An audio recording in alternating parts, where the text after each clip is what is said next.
Well, we are doing a series called Our Biblical Worldview, and we are discussing issues of the day, and what does the Bible have to say about those issues. And I'm reminded every week when I say that when we're talking about issues, we're also talking about people. These are not just some ivory tower big philosophical or theological ideas.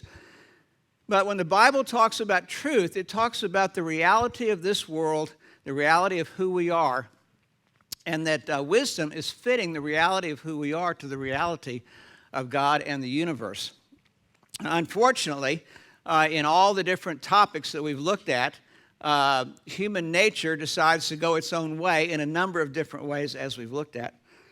When I think about this particular topic about gender, what does the Bible say about gender? One of the verses that came to my mind this week was Mark 6:34. Jesus had been ministering with his 12 disciples, and it had been a very busy time. They'd been pressed in teaching and miracles and attending to people, and Jesus said, we need to go to the other side of the lake and have a rest. So they got in a boat, and they went across the lake. Well, as they're going across the Sea of Galilee from the west to the east, the little towns along the north shore, the western and northern shore of Galilee, see what's happening. And there's this movement that begins as people start to make their way along the western shore of the Sea of Galilee to the northwest shore, to the north shore, and as the crowd moves, it grows and grows and grows until finally, when the boat lands, Mark 6:34 says, when he went ashore, he saw a great throng of people. And then it says he had compassion on them. Why did he have compassion on them? And Mark mentions two things. Because they were harassed and helpless. Harassed, I take to mean that Satan was doing his work on people like he does today. The liar that Satan is, the accuser that he is, the deceiver, the tempter, and just has a field day sometimes with people, causing us to live in tremendous confusion and doubt and fear, some of the things we sang about just a few moments ago. He saw people as harassed, and he also saw them as helpless. And the idea was helpless to do what ought to be done.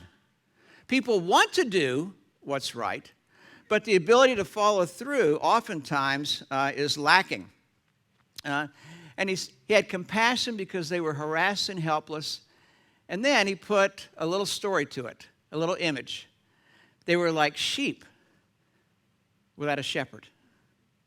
Now, when I think about sheep without a shepherd, I think about sheep who are out trying to find pasture, and sheep have a tendency to wander wherever they want to go, whether it's toward pasture or away, toward water or away, but they are particularly vulnerable to predators. That's the image that he says. They're harassed and helpless like sheep without a shepherd. So as I hope that as I talk about this particular topic today, as hopefully the other topics that we have talked about and will talk about, I hope that you hear something of the compassion of Jesus in this, and I hope that you hear something of that in me. Now, this particular realm of gender, the topic of gender, there is prolific confusion in our culture right now about this particular topic. If you talk to people who really struggle with this, some of them are very, very irate at somebody like me, or somebody maybe like you, or the Bible. And they look at gender as something either negligible, which can be just dismissed, or at this extreme as something oppressive, something that has marginalized people for generations and generations and has caused tremendous confusion and doubt in their life. And so a topic like this may send, if this is your view and you're watching this on YouTube someday, I hope you'll stay with me to understand what the Bible says about this.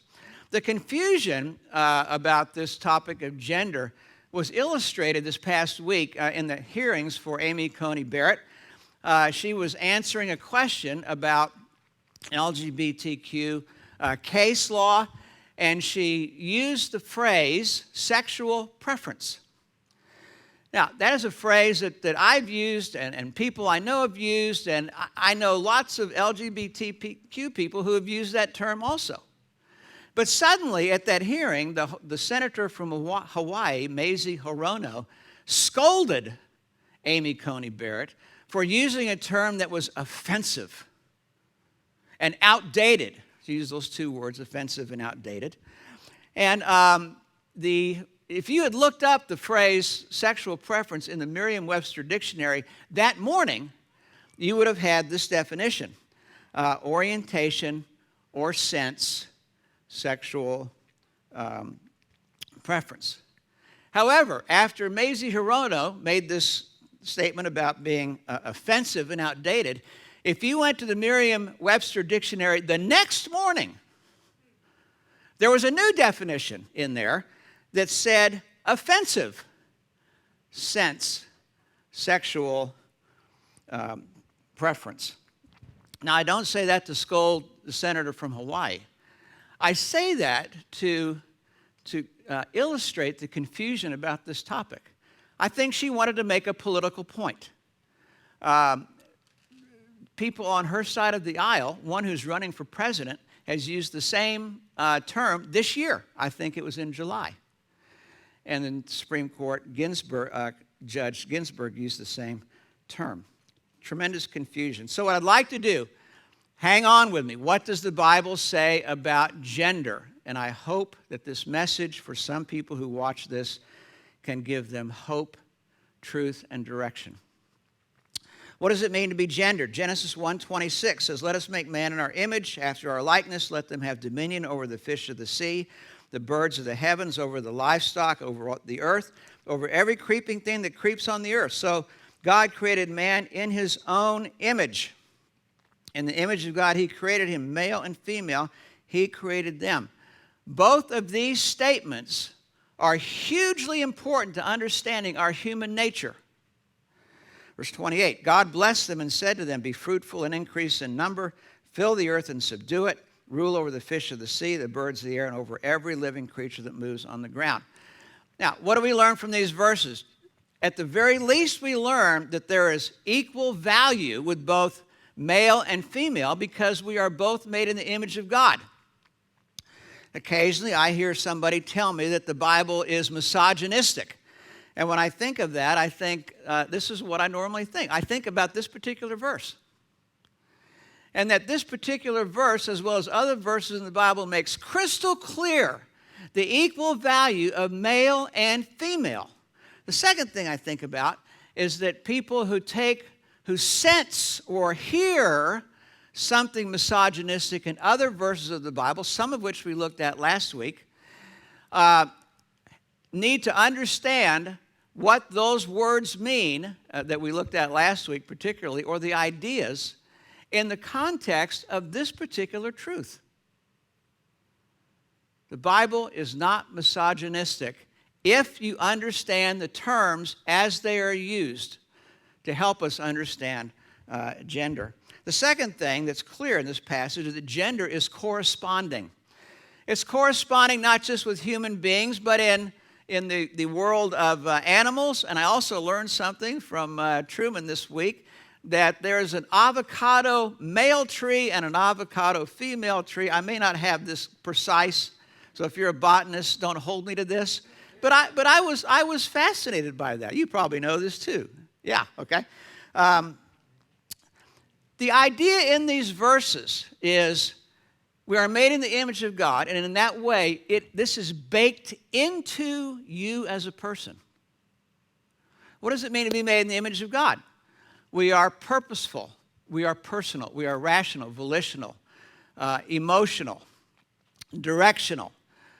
We have longings for relationship and a hunger for relationship, to receive and to give like God does. In the same way, we are gendered, not just sexually, physiologically, down to our DNA and cell, but your soul is gendered at conception. There is a male soul and a female soul that is, you might think, baked in the same way that you are made in the image of God. Now, if you're listening to this and you're on the other side of this equation or living in confusion about gender, you may say, "But you don't know me, Seth. I'm a woman that feels like I'm trapped in a man's body, or I'm a man that feels like I'm trapped in a woman's body. It just feels so odd and so different, and I struggle with this, and that's why I identify differently than my biological gender." Now, there are a lot of people that feel that way and struggle with this. And when I think of this, there are a number of factors that go into this. And it would be impossible in our time today to cover them all. Whole classes for a semester are on this topic. But let me highlight 3 factors that go into somebody feeling this way. Number 1, I've talked to a number of people that have gone through horrific abuse. Sexual abuse, emotional abuse, relational abuse, physical abuse. And in my experience talking to biological women who struggle with this, it feels like I'm a man in a woman's body. There's something that happens in the soul during abuse, particularly I think sexual abuse, that is so painful in the soul. It's hard to even put words to it oftentimes for a young woman. Something that is so painful, so debilitating, so derogatory, that there is this revulsion to being a woman or living in a world where some male may want to put me through pain again. It's hard to put words to this, even for women. But there's something there that I will never, ever be in that kind of situation again. Sexual abuse is the one, in my limited experience talking to people, is the predominant one. I think for a lot of men that I've talked to who have been abused sexually, it's a different outcome.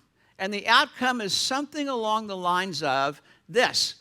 I have tried to find connection, deep connection with someone in my life, and it's been very difficult, but there was an older man that abused me when I was younger, and even though I know that was not right and not good, there was some aspect to this of the feeling of connection and a certain level of pleasure, though not the best kind, that sort of moved me in a different direction in terms of my soul. Number 1, abuse. Secondly, we live in a postmodern world. Postmodern world, or the world used to be that truth was very important, and we went by science and went by truth. Postmodernism in our culture now, that pendulum has swung away from truth all the way over here to feelings. What's true is only what feels true to me, what seems true to me. That is how I define truth. We are a culture driven by feelings. Now, if I lived by my feelings for 1 week, I would destroy my life. I would destroy my personal life. I would destroy my marriage. I would destroy the relationship I have with my children. I would probably destroy the relationship I have with you, with my extended family. Living by my feelings is a bad idea. The Bible calls that foolishness. If you've ever raised children, you have firsthand experience of this. I have yet to meet a little 2-year-old that can be easily persuaded to eat broccoli or cauliflower, or to go to bed when they're supposed to go to bed, or to leave Disneyland when the Disneyland is still open. Instead, children are driven by their feelings. They want to eat ice cream, cookies. They come to church to get Skittles. I'm not handing out cauliflower.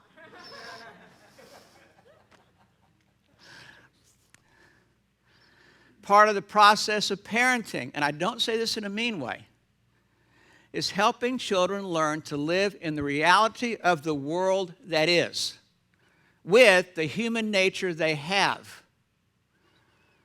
It is folly to live by my feelings. It is wisdom to discern my feelings and then to act according to wisdom. We live in a culture where feelings are everything, and if that can drive our thinking here, or even how we feel about our life. Third is we are driven by desires. It's easy to be driven by desires. Titus 3:3 says, we also once were foolish ourselves, deceived, enslaved to various lusts and pleasures. It's more than just feelings, but desires as well. And then temptation, James 1:14. Each one is tempted when by his own evil desire he's dragged away and enticed. After desire has conceived, it gives birth to sin, and sin, when it is full grown, brings forth death.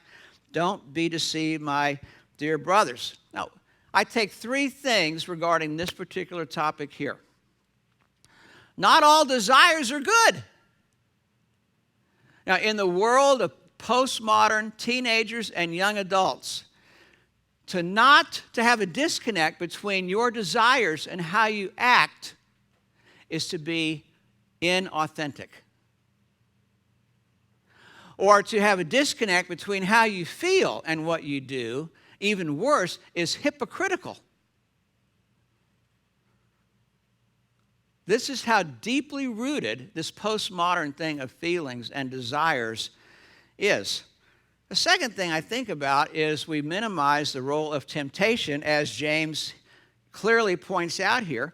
Now, what I think of is the poor little fish who's out in the pond and who's hungry, and the fish is looking for something to eat, and suddenly it spots a worm floating in the water just where it happens to be swimming by. And for all the world, it looks like, it feels like, it seems like God has provided my dinner. Little does the fish know that it is going to be dinner on somebody else's plate tonight. By the way, I cooked sole about a week ago, and I ate it and survived.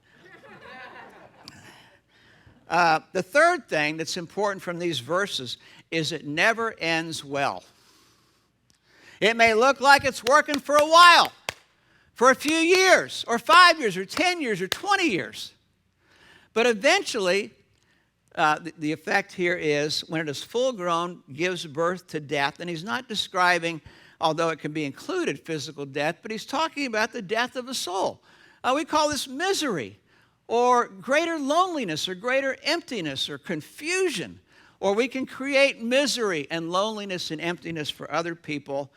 We never intended for it to be that way, but going down this road, James says, don't be deceived. This is how it's going to play out. Gender is by design, not feelings. Gender is by truth, not feelings. Gender is by the reality of the world in which we live, not feelings. On the inside of your handout, what does Genesis 1 tell us about gender? God created them, man, in his own image. In the image of God, he created male and female. He created them. The Hebrew word for female is the word nekaba. It's kind of a cool sounding word, nekaba. Nekaba. And it's kind of strange in a sense to think about this, because he's describing, this is the first description of femininity, female. What does nekaba mean? Nekaba has this meaning. It means punctured or bored through, or something that can be opened and entered. When I think about this particular thing, where my mind goes, and maybe your mind goes too, is the female body, and I think the same is true for male, as we'll look at in a minute, is the female body a parable of the female soul? Think about a wedding night. A woman gets ready for her wedding night, and she presents her body willing to be opened. She willingly embraces and cherishes the man who has entered her. And it's meant to be, and it's meant to provide pleasure for both. And if they're not using birth control, it can be productive towards the conception of a child. Now, what I wonder about is the feminine soul built the same way? is the feminine soul built in a way that she, as a person, is open. She's opened her heart. She's willing to receive the people in her life, some of whom are knuckleheads and some of whom she loves. But she's willing to receive and embrace whatever movement they give towards her for the sake of providing fundamental, joyful relationship as she gives out of her feminine soul. It seems like a remarkable parallel to me. Now, what's the opposite here? The opposite of this is when a woman closes her heart. When she looks at, say, her husband or a painful adult child who's treated her poorly, and there's something in her that just says, I'm not going to be open to you until you get this right, until you apologize, until you come clean on this, until you get your act together. And what happens there is the door is closed on something wonderful, and that is feminine beauty. It cannot be seen when the door is closed. Now, what about male? He made them male and female. The Hebrew word is zakar. I also like that word, zakar. You know, it even sounds kind of manly. But the idea is to make a mark or to leave an impact. And the Hebrew word came to be used as a noun, used of an assistant to the king. And the role of the assistant to the king, like today, is like an administrative assistant that reminds the king of what's important and then carries out the task by his movement to carry out that which is important. The idea is somebody who remembers and is on the move, taking the initiative towards other people.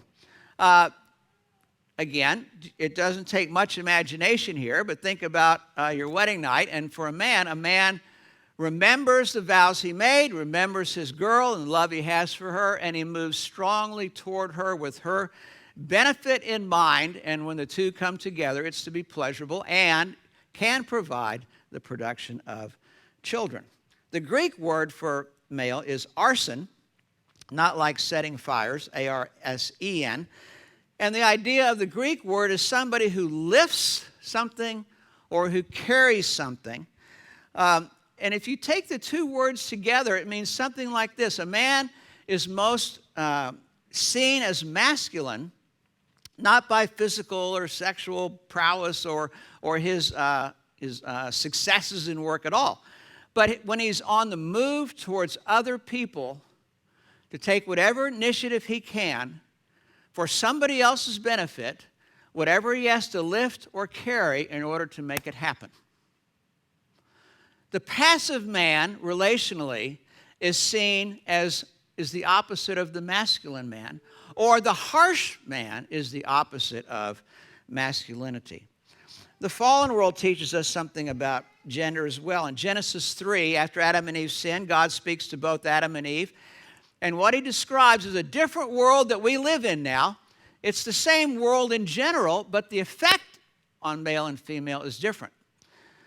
What he says to Eve, and all of you ladies, daughters of Eve, he said, I will surely multiply your pain in childbearing, and pain you shall bring forth children. Your desire shall be for your husband, and he shall rule over you. Now, the first part of that sounds like he's saying, wow, I'm sorry to say this, Eve, but when you are ready to give birth to children, it's going to really be painful. And in fact, it's going to be so painful, I'm going to repeat that again. And that's sort of how this reads in English. I will surely multiply your pain in childbearing, and pain you shall bring forth children. But that's not what the Hebrew says. The Hebrew is not saying the same thing in just different ways. The Hebrew here in this sentence is saying one particular point, and he's illustrating it by the labor and delivery room. What is the point he's saying? He's saying to Eve, and all of you daughters of Eve, is that think about what happens in labor and delivery. You are going through a tremendous amount of pain to give life to another at great cost to yourself. And in the middle of that, it's very, very painful. But over time, what happens is it's worth it. It's worth it. Now, there are times where this kind of pain happens with adult children, or sometimes it's painful during your children's teenage years. The second thing, as you mentioned, your desire shall be for your husband, he shall rule over you. And again, the English does not really read well here according to the Hebrew, but the word desire means the desire to control. The desire to control your husband, to get him to do what he ought to do, what he knows he ought to do, what he should do, he could do, he's not doing. It's not going to end well. The phrase ends with, he shall rule over you. It doesn't mean he's king. It's not what this means at all. It means it's just going to be counterproductive. You try to relate that way to your husband, and it's going to make things worse, is the idea. Now, these verses are not these are applications of two principles. You say, what if I'm not married? And what if I'm not a mother? You are still affected by these things. You live in a world, ladies, where relational difficulties, where you try to give of the feminine beauty of your life to somebody else, and sometimes you get kicked in the teeth. You don't have to be a mother to experience this. And sometimes you try to control the people in your life to avoid relational pain, and you can't do it. It's unavoidable. You are going to experience a difficulty in life. This is what he's talking about here. Now, thankfully, our Redeemer God goes to work. And he says to the feminine soul, what you long for is a woman to be loved with a pure love that takes you into account at any sacrifice to itself for you. What you long for is real. But you will only find that kind of love in relationship with God. You will not find that pure love anywhere else. And so our redemptive God uses even the hurts of a painful relational world to draw you to himself. And our Redeemer God goes to work with this issue of trying to control your life to avoid pain, which can't be avoided. And God says to you, ladies, that even in a painful world, I am your security and your comfort, and one you can come to for understanding. Rather than trying to manipulate my world to avoid pain of relationship, a truly feminine woman gives of her feminine beauty the kind of love that God has shown to her, and gives her beauty as more important than just fulfilling herself by trying to control her world. Now, what about for Adam and all of us who follow in his footsteps? It's interesting to me that God goes in a very different direction here that's related to very different gender. Genesis 3:17, to Adam he said, because you have listened to the voice of your wife and have eaten the tree of which I commanded you, you shall not eat of it. Cursed is the ground because of you. In pain you shall eat of it all the days of your life. He is not talking about emotional pain, relational pain. He's pointing his finger at something else. Thorns and thistles it shall bring forth for you, and you shall eat the plants of the field. By the sweat of your face you shall eat bread till you return to the ground, for out of it you were taken, and for dust, and to dust you shall return. Now, it's not that men don't experience relational pain. Of course we do. Of course we do. But what he's highlighting here is that there's a deeper pain that men experience. And he's talking to Adam, who happened to be a gardener and a farmer. This is not limited to those of you who garden and farm. It's true about the world you and I live in. We live in a world where it seems like the problems that I solve today, they keep popping up later on in the week. And this can be at my home with my marriage. It can be with my 2-year-old or my teenager or my adult child. It can be true with a great discussion I had with my boss, and I thought that all the air was cleared, and now we're moving forward, and you find out it wasn't. Or you're the boss, and you were talking to an employee, and you thought that the air was clear and everything's good, and you find out it's not. The problems keep coming up over and over and over and over like a whack-a-mole game. Now, he uses the imagery here of garden and land, and I'm certainly familiar with this at our house. Last year, we lost 5 trees to tree beetles. One of them came crashing down on our house. Thankfully, not much damage was done. We also have, I think, about 40 rose bushes in our front yard and backyard together. And you know what I've learned about rose bushes? Left to sun and water, they don't do so well.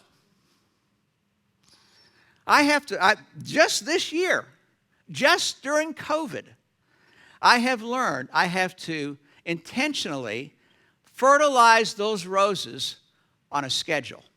And I finally made a schedule on an Excel spreadsheet. And I have to regularly spray those roses for disease.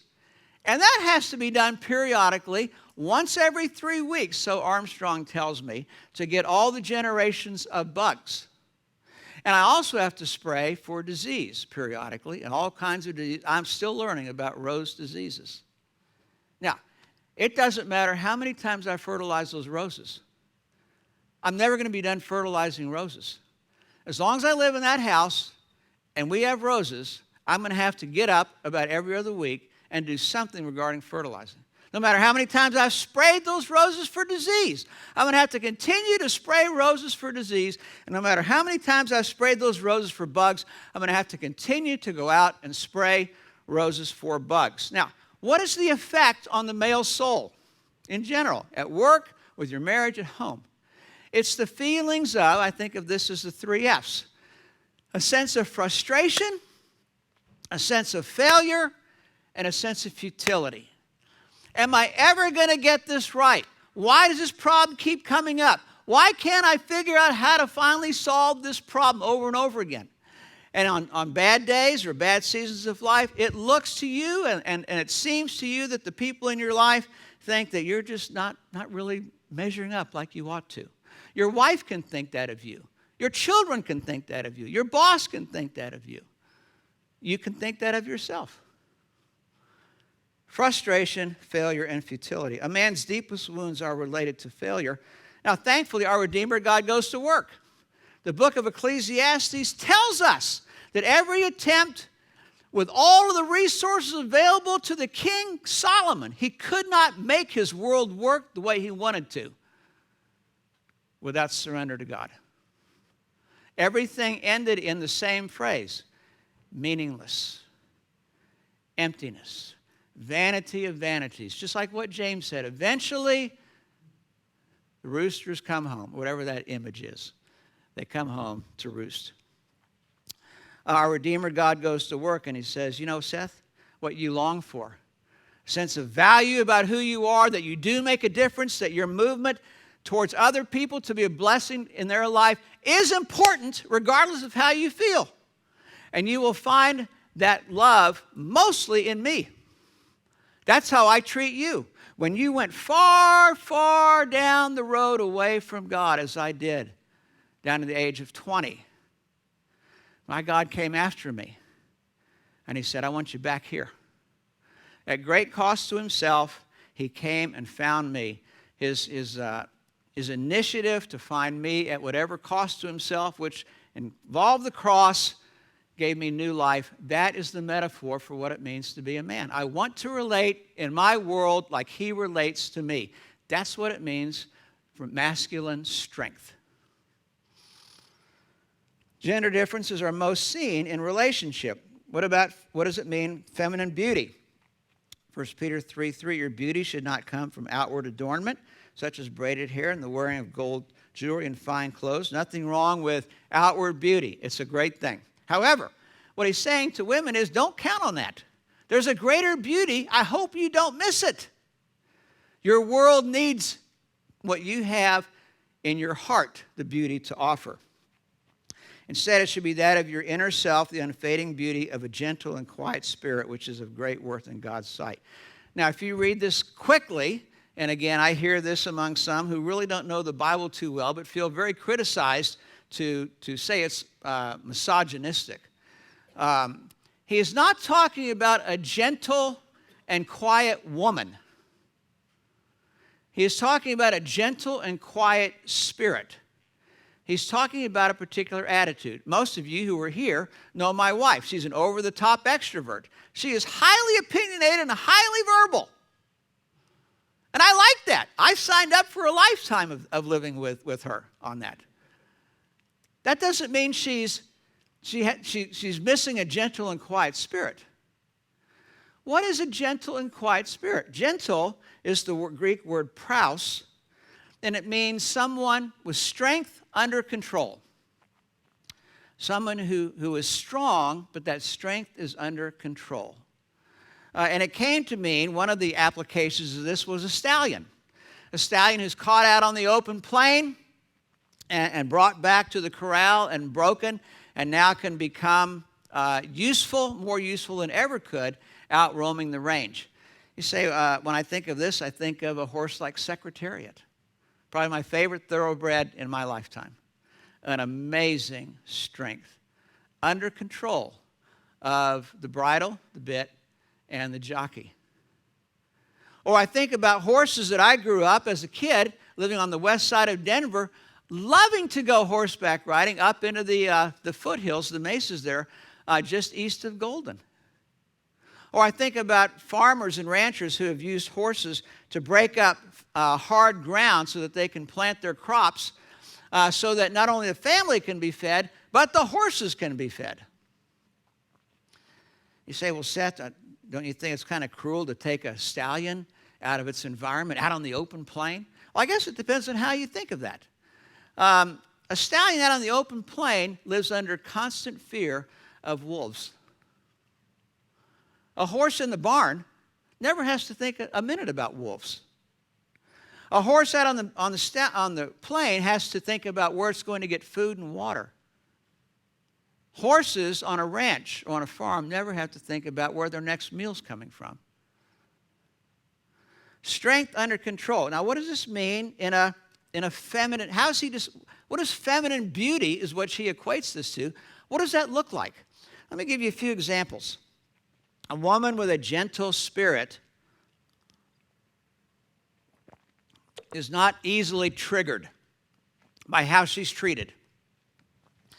Instead, there's a strength there that allows her to pause and to determine what is the best way to respond here, through her attitude, her tone, her words, or her actions. That's a gentle spirit. Another example. A woman with a gentle spirit, there's something that is secure in who she is as a woman. She intuitively knows, even if she can't say it, that or speak it, that her feminine beauty is intact, no matter how a harsh husband or a harsh father or somebody harsh in her life treats her or ignores her. Her feminine beauty will always be intact. A gentle spirit is a woman who does not live in relational fear. She knows she doesn't have to protect herself relationally. She doesn't have to close her heart so she doesn't hurt. She can remain open to the movement of other people. And then I think one of the most amazing things about this kind of beauty is this woman has the ability to relate to whoever she's talking to where they are, as we say. Their strengths, anybody can do that. Their weaknesses, it's very easy in whether you're a man or a woman to want to relate to somebody according to their strengths, and as relating to their weaknesses, wanting to change them. Wanting to close your heart, wanting them to get it right. And this woman that's not how she thinks. Quiet spirit means calm in a crisis. Her life may be falling apart, her relational life may be falling apart, but there's something in her that allows her heart to be at rest. She's not panicking in her heart. There's a quiet calm because she's anchored in the love of God for her. She does not have to get even or to take control of a situation. And I think that the epitome of this, and this is fairly rarely seen, is she has an ability to invite the best out of you because she has given the best out of her. Now, Peter calls this inner beauty. And I can tell you that with the girl I married and a number of you ladies in this church, when you are that way, when you relate this way, it is a wondrous thing to me. It is so delightful. The word delightful is what comes to my mind oftentimes. It's enjoyable. You may have related to a woman who's the opposite of this, who's closed heart and who's trying to control and avoid pain. And it's just like closing the doors of an art museum. You can see the outside of the museum, but golly, you wish you could see the paintings and the beauty and the colors inside. Now, on the back of your handout, what does Peter tell us about masculinity?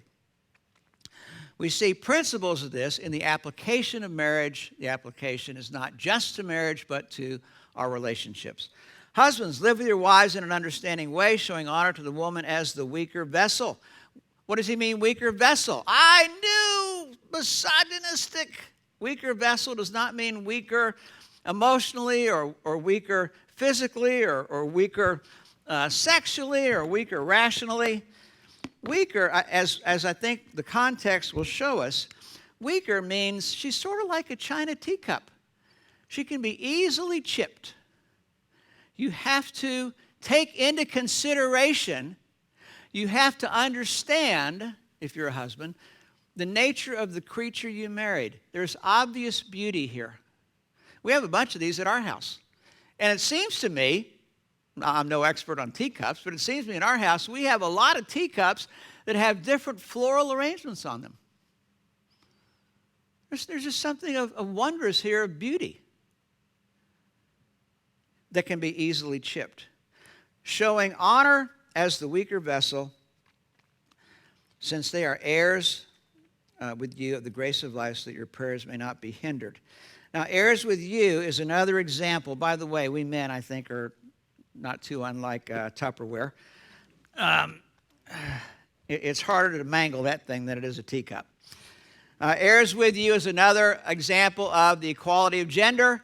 Again, for those folks who want to say that I knew the Bible's misogynistic, this verse is another one of those things that says, no. Equal value. Live in an understanding way. This Greek word is a difficult word to understand because we don't have a really good English word for this Greek word. The Greek word really is a combination of two English words, understand and consider. Try to understand this creature and take into consideration what you hear. Or be understanding, which is an important thing if you're a husband. You don't have to agree with how she thinks or what her opinions are or how she feels about things, but it's important to understand how she thinks and how she feels and what she'd like to do. And then take those things into consideration in the way you relate to her. These are very different instructions than the instructions given to wives about marrying related to the husband. Showing honor, again, the same way. Not just honor by opening car doors and opening seats, pulling seats open at restaurants, but to honor her opinions and honor how she thinks and what she values and the feelings of the day. Even if you don't agree with any of those things or they make no sense to you, you still honor her as a person. This is what it means to be masculine in relationship. And again, if you're not married to a woman, you still are to relate this way to the people in your life, on the move with strength to be a blessing to the people in your life. Now, let me just sum up very quickly. If you want this in a nutshell, you and I were made to reveal the glory of Trinitarian relationship. What does Trinitarian relationship look like? Father, Son, and Spirit relate to one another to be a blessing to one another at any cost to themselves. What does this mean for femininity and masculinity? Femininity, in the shortest way I can think of this, reveals the incarnational or the invitational nature of God's love. Jesus said, "Come to me, all you who labor and are heavy laden, and I will give you rest." Come to me. You'll find rest for your souls. Talking to a woman who is like this is sheer delight. When she does this, she reminds me, oh yeah, this is what Jesus is like. He welcomes me, as we sang in these songs, no matter what I've done with shame and background and sins, no matter how far down the wrong road I've gone, I am still welcomed back as someone treasured. Now, what about masculinity? Well, masculinity is to reflect, I think, the incarnational beauty of God. That no matter how far down this road you or I may have gone in our past, And it may look like I've gone a long way past the point of no return. Our incarnational God a long time ago said, you see that fellow over there? Something needs to be done to help him, to reach him. And Jesus said, I'm signing up for that assignment. And he came to earth and lived as a human being and went through all kinds of, as my mother used to say, CRAP, for the benefit, including laying down his life for the benefit of you and me. Laying down his life in the flesh, sacrificially, for our benefit. When we mirror that as men, that kind of movement towards other people to be a blessing, then we reflect the wonder of God's love in the world in which we live. We were made to do this. We have the privilege of doing this. And the only thing that gets in the way is our other-centeredness. Larry Crabb says, when we know God well enough to value nothing greater than our opportunity to enjoy him and reveal him to others by the way we relate, we will then become more and more alive. And here we come full circle on this message. When do I most experience my sense of gender? In spite of if I've been through horrific abuse, and in spite of if I've gone onto this pendulum way over here to feelings, or lived by my desires, in spite of those things, I have the ability to fully identify with my biological and personal gender, where I feel alive as I relate, as God intends for me to relate. Let's pray together.